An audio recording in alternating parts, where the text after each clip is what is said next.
Hey everybody, Playtendoguy here, and I'm back with a brand new video. And today I'm going to be talking about the best of the best films of 2024. And 2024 wasn't a bad year.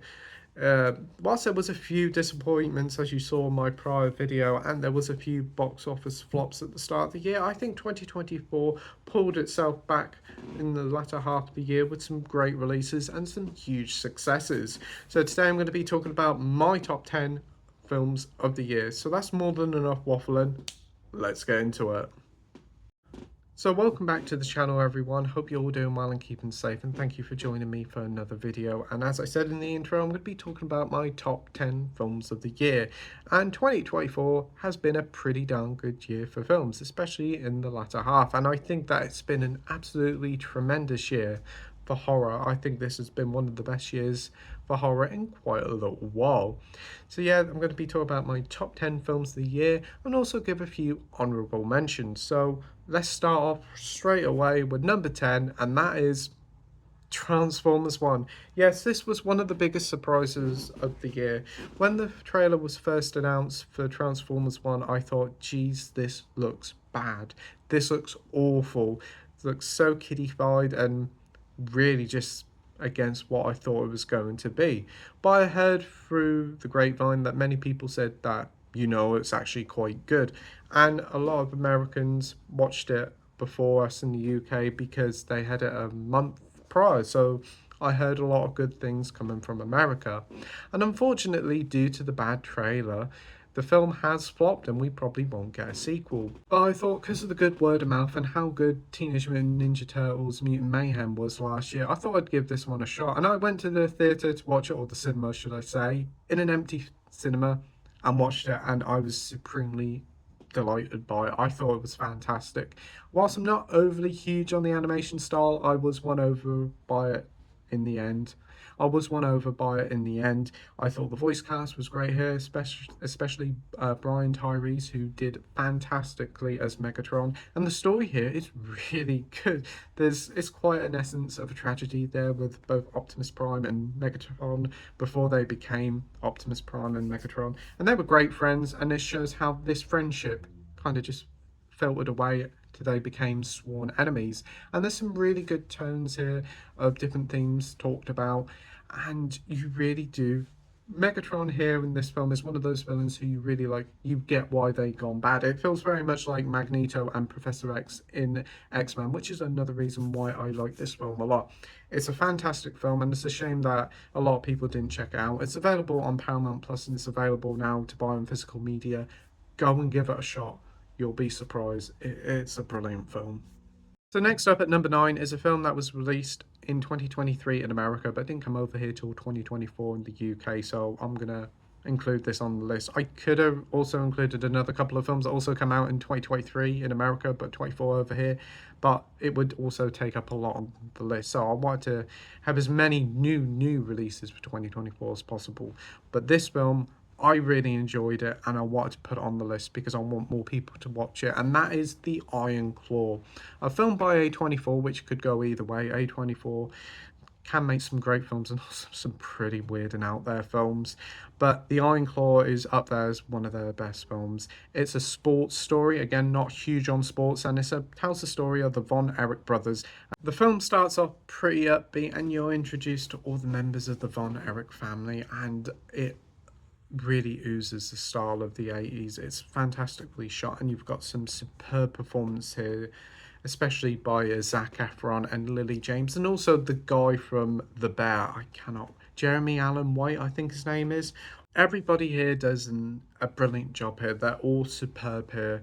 But this film is such a heartbreaker. This will probably have you in tears near the end, because this family had some absolutely heartbreaking tragedies happen to them, like one after another, and it's unreal that this stuff happens, and your heart really goes out to them by the end of the film. It's such a wonderfully created film, heartbreaking, superb storytelling, wonderfully acting, and this is coming from someone who isn't a sports fan.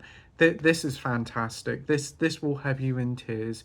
An emotional roller coaster of a ride, but truly a magnificent film. So in at number 9 is The Iron Claw. So in at number 8, we have Terrifier 3, and Terrifier 3 is easily the best entry in the series to date. The first Terrifier was a fun little film, it definitely felt its budget. The second one built upon that film with loads of lore, and it was quite a lengthy film, but didn't really feel like 2.5 hours. But for me, Terrifier 3 is the perfect blend and the perfect mix for the best Terrifier film yet. At just under 2 hours, it doesn't outstay its welcome. I do have a little bit of issues with like the family sort of stuff in it. I really couldn't care less for it, and I don't know whether it's done on purpose as a sort of rip on the Hallmark sort of Christmas films or not. But for me, I could have done less with it.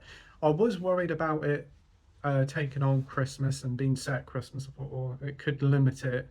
But no, the Christmas setting works perfectly. It does. It allows for a lot of creativity and also makes for a great, fun film to watch at Christmas, but you can also watch it all year round. But easily the best thing is David Howard Thornton as Art the Clown. Here he's perfect. He's certainly got into his groove, and this film is unintentionally one of the funniest films I've seen all year. It's mainly down to him. He is so good as Art the Clown.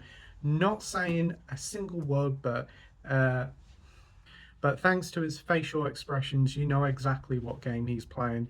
It's fantastically done, and it's an absolute hoot. The film is certainly not for the the film is certainly not for everyone, especially due to its violence. It's very over the top, but very much like with Hobo with the shotgun, it's done with a sort of over the top style that just becomes funny rather than horrific. But I know for a lot of people, it won't sit well, and it does kind of push a bar in a couple of scenes that definitely won't be a lot of people won't be happy with. But for me, I had a great time with it, really enjoyed it. For me, it's the best of the trilogy, and I cannot wait to see where the series goes from here.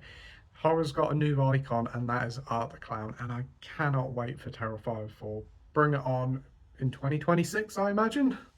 In at number 7 is another threequel and another film that knows exactly its fan base and knows what to do. And it's Sonic the Hedgehog 3. Yes, a recent entry. I purposely kept off doing the top 10 list until I saw this film. And yeah, it's marvelous.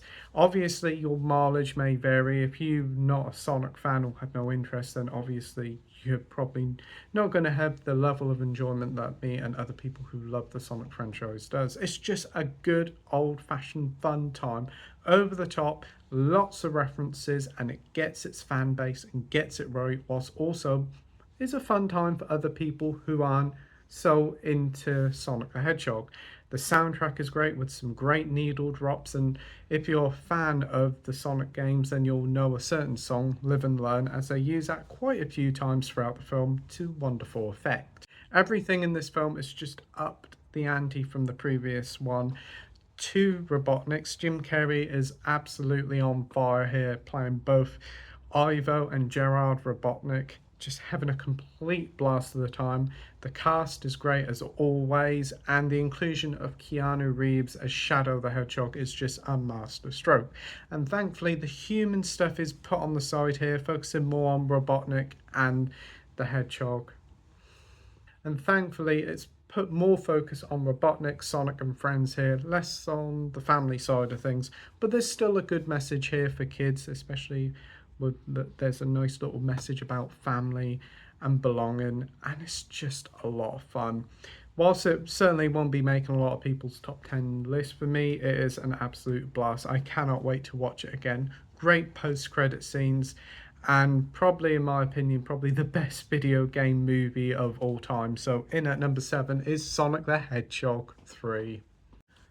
In at number 5 is a film that had a small budget and kind of took the film world by storm. It was a small independent horror film directed by Anthony Perkins' son, Osgood Perkins, and that was Longlegs, a film with a pretty small budget, very much like Terrifier, and managed to gross well over $120 million at the box office, which is unheard of. It's brilliant. It's been a great year for independent films and independent horror as well. And Longlegs is one of the best ones. It's a fantastic procedural horror thriller following this detective trying to find out the mysterious Longlegs killer, played by a nearly unrecognizable Nicolas Cage. Set in the 90s, and it really does feel it. Also helps with having Bill Clinton in the background, just to let you know that like it's set in the 80s. It's superbly shot, keeps you on the edge of your seat from beginning to end. Like honestly, when I went to watch this in the cinema, I was just checking out the back because I was thinking like this Longlegs character could be there. It's an unnerving film that keeps you on the edge of your seat. It doesn't outstay its welcome. While some people might not like the ending, it may go a little bit too out there for them. And Nicolas Cage's Longlegs, you're either going to love him or you're either going to hate him. But for me, I thought it was a perfect balance with how dark the film is. His performance helps to even it out a bit. For me, it's an absolutely fantastic film. Cannot wait to rewatch it, and I'm really looking forward to seeing what Oz Perkins does with his future films, which I think he's actually doing another one coming out early next year or early this year if this video comes out in 2025, called The Monkey, which is based on a Stephen King short film. So cannot wait to see what he gets up to next. So yeah, in at number 5 is Longlegs. In at number 5, we have a film that I personally had no interest for when I heard about it being announced, and throughout the year I really couldn't give a crap about it. Then I started to watch the trailers in the cinema, and I was really excited. I thought this was going to be something special, and it certainly was. It was Wicked. Yeah, I'm not really into musicals. Not whilst I do respect The Wizard of Oz, it's never a go-to film that I watch. It's a classic, but again, not really into musicals, not really into that sort of film, but really respect that film. I think it's an incredible film, but not one that I would watch all the time. But Wicked, wow, absolutely jaw-dropping brilliance. I thought the pairing of both Ariana Grande and Cynthia Erivo were great. I thought they both performed fantastically, and their voices are superb and are a brilliant fit for the film. The only real problem I had with the film was that it was just a little bit too long, and also it kind of duped the viewers in to watch in two parts, because it was never revealed in the trailers that it was going to be part one until you got to the cinema and it said Wicked Part 1. But I digress. It's a wonderful film, superbly shot. How they did this film for like 140 million is unbelievable. It looks stunning. Apparently there's a lot of practical sets to it, and it certainly shows it. It's incredible. It proves that you don't need a $250 million budget to make a beautiful looking film. This is outstanding. It uses practical and CGI effects to superb levels. The songs are catchy, whilst I wouldn't say none of them are really memorable. They are pretty catchy and good enough. I thought Jeff Goldblum was brilliant, Michelle Yeoh was, the whole supporting cast was, and it's a nice mix of like an old, it feels very much like an old school film, and that's one thing I liked about it a lot. There's a nice lot of comedy involved here. It's sort of like a Mean Girls aspect to it, which I appreciated. It was a lot of fun. Cannot wait for the sequel. Really looking forward to that one coming out next year. So in at number 5 is Wicked, a wickedly good time. So in at number 4 is a film that I haven't heard many people talk about until recently when it comes to all this film of the year stuff, and that is Strange Darling. This film got a very small limited run over here in the UK, and I was really eager to check it out. Unfortunately, I had to wait until streaming to check it out, but my word, it was well and truly worth the wait. What a brilliant film it is. It's set in a weird sort of non-linear approach where has different chapters, and it'll play chapter 3, then chapter 6, then chapter 1, and you slowly piece together the story of what happens to both these characters called the Lady and the Demon, played by Willa Fitzgerald and Carl Garner, as they have a one night stand, and things go from bad to worse. It's a very interesting film. I think the soundtrack is hypnotic and mesmerizing. I think the cinematography is great. This film was made on, again, a very small budget of probably $1 million, if that, and wow, they well and truly got their budget out of it. It's a small film, not very long, only about 90 minutes, and it's perfect length. It's a film that I cannot wait to get back and watch again, because I recently picked up the 4K, and I can imagine it will look absolutely outstanding in 4K, because there's some really nice neon looking environments, and also some wonderful daylight shots that I can imagine will look absolutely pristine in 4K. It's a fantastic film, superbly shot, and I cannot wait to see what this director, who I think is called JT Molina's, gonna do next. So if you haven't checked out Strange Darling, be sure to do so. It's brutal, bloody, and a little bit naughty, so definitely check it out. Next up at number 3 is one of the first big blockbusters of the year, and it was a film that was delayed from last year to come to this year, and that was Dune Part 2.